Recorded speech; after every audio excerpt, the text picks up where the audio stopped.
A policeman from Parañaque kills a mother and son in Tarlac after an argument over an improvised noisemaker.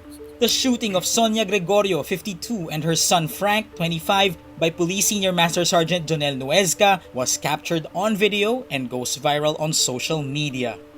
Police say Nuezca went to the Gregorio's house to investigate who was shooting boga, an improvised cannon made of bamboo used to make noise during New Year celebrations. When Nuezca tried to arrest Frank, who appeared drunk, his mother Sonia intervened. Nuezca ended up shooting both. Nuezca's daughter was beside him when he shot the Gregorios. Tarlac Province Police Chief Renante Capico says Nuezca surrendered to authorities an hour after the incident. Nuezca was off duty at the time and was visiting his hometown from his assignment at the Parañaque City Police Crime Laboratory. Police carry their guns off duty due to a 2017 order from President Rodrigo Duterte. Just a week ago, Police Chief De Bolsina said there was no need to seal the muzzle of cops' guns during the holidays. Meantime, presidential spokesman Harry Roque says the president will not protect Nuezca. He says the cop cannot invoke his job as defense because he was off duty at the time. Hashtag Stop the Killings PH and hashtag Justice for Sonia Gregorio go viral Monday morning, triggering online users to call for an end to police brutality. The hashtags also topped the trending lists in Singapore and Dubai. Contrary to what police officials say, online users reiterate the shooting is not an isolated case but a reflection of lawlessness. Meantime, a list of Nuezca's administrative cases show he faced 2 cases of grave misconduct involving homicide, one on May 9, 2019 and another on December 29, 2019. Both were dismissed due to lack of evidence. But on Monday, Tarlac prosecutors filed 2 counts of murder against Nuezca. No bail was recommended in the charge sheets. People say the problems are part of our life. Without it, life would be boring. The reason why we continue striving in life is to achieve our goals, and during the process, it is inevitable to face such as difficulties that we should overcome in order to get what we want. Problems are an important part of life. These give us experiences that can make us learn so we could become stronger in facing our own battles. Every problem has a corresponding solution. It is just matter of how people absorb it. All true problems are normal in our life.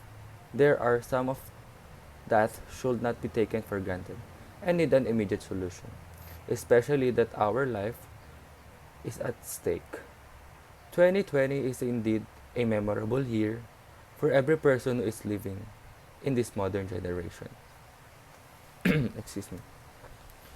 This year has scared and brought fear to everyone because the problems are getting out of hand. From volcanic eruptions, pandemic, forest fires, and up to the political issues and power abuse. Everyone is being affected, especially their physical and mental health. Focusing in our own country, Philippines, we have a non-stop ending issues, especially when it comes to politics. It is so unfortunate for everyone to live in this country who has no power, because it is being slapped in our own face that justice is only for the rich people. One of the examples is the shooting incident wherein a police officer brutally killed mother and son due to his personal reason. Luckily, there is a video footage of the actual killing that will be used for a concrete evidence. However, this video is not fully accepted as evidence because they still want to verify it despite how clearly it shows what happened. Then here comes another issue where a flight attendant was found dead in a hotel room. PNP immediately claimed that it's a rape case. Without further investigation, support, and accusation, yes, all lives matter, but I don't think it is fair that the PNP and the media have totally focused on the issue instead of the shooting incident wherein police officer ruthlessly killed helpless people. Also, the suspect policeman is imprisoned. The point here is there are a lot of crimes involving policemen.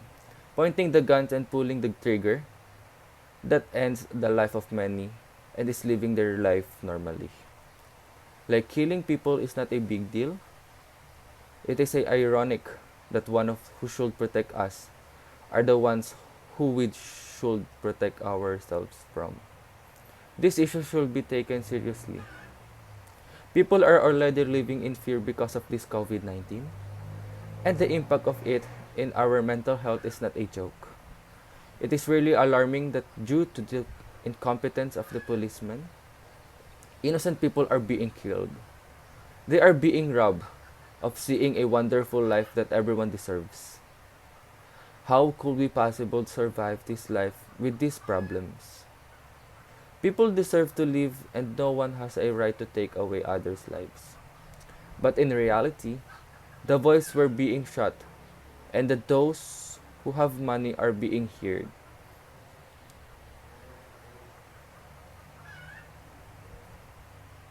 The world transformed which money can buy a life. How long are we gonna endure hearing people cry for justice yet, remaining unheard because they do not have power and connections? How far could these people go if would not be addressed with their abused actions? Excuse me, sir. Definitely a chaotic life for the powerless people and a non-ending extrajudicial killings. Is this the kind of the world that we are striving to have? It is about time to take courage and speak out. Enough with the killings of innocent people and being silenced by a gun. Let us all work together to solve this problem before it gets too late. This is a matter of survival. We may not be affected now, but it gets out of control. No one knows what is going to happen next. Let's just take actions, what Dr. Jose Rizal said. The youth is the hope of our future. It is in our hands of what the world will become in the future. So I encourage everyone to open our eyes, stop being blinded just because of having everything in life. Have a compassion towards other people and help end this brutality by speaking up and of course being good and model for everyone. As the peacemakers, we are not generalizing policemen for doing such as awful things. Instead, please take these issues as a lesson to all of you and an eye-opener, as well that you all should not abuse the power that is given to you. If your fellow has gone it wrong, do not tolerate it. Act accordingly and give them the right and equal punishment, like what other bad people got. Make an action instead of defending yourselves. Do people that you are not all the sum. Prove to everyone that people can entrust their security to policemen and the justice will be served for everyone. After all, we cannot blame people for having doubt because the crime rate involving police officers is continuously increasing. I hope this message does not offend anyone. I do not intend this to be. I just want to help our country live a peaceful life. There are also other ways to help and I am hoping to influencing other people in their own ways. Filipino are known for their bayanihan or very hospitality people. And this is one of the situations where it should be practiced. So that's all. Thank you.